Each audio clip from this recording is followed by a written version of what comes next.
ইসলামের নামে রাষ্ট্র, এটা ইসলাম ধ্বংসাত্মক, এটা মানবতা ধ্বংসাত্মক। ইসলাম জাতীয়তাবাদী চেতনার বস্তুবাদী যে রাজনীতি, তার বিরুদ্ধে ইনসানিয়াত বিপ্লব।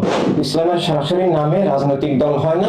রেভলিউশন, ইনসানিয়াত বিপ্লব, এটা সব মানুষের ধর্ম, বর্ণ, শ্রেণী, গোত্র, ভাষা, জাতীয়তা নির্বিশেষে সব মানুষের প্রতিনিধিত্বশীল দল। ইসলামী বিপ্লবের কথাই হলো রাষ্ট্রসভার সব মানুষের, রাষ্ট্র এক ধর্মের নয়, এক জাতির নয়, এক ভাষাভাষীর, এক মতবাদের নয়।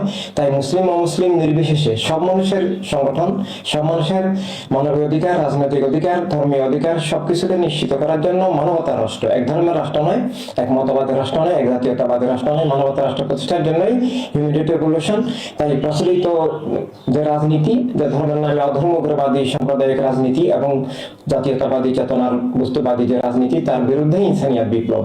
তাই ইসলামের নামে বর্তমানে যে সংগঠনগুলো আমরা দেখি, সেটা ইসলামের শিক্ষার বিপরীত। কারণ ইসলামের নামে দল হয়, ইসলামের মূল্যবোধের ভিত্তিতে, মানবিক মূল্যবোধের ভিত্তিতে রাজনৈতিক দল হয়, কিন্তু ইসলামের সরাসরি নামে রাজনৈতিক দল হয় না। ইসলাম চাপিয়ে দেওয়ার ধর্ম নয়।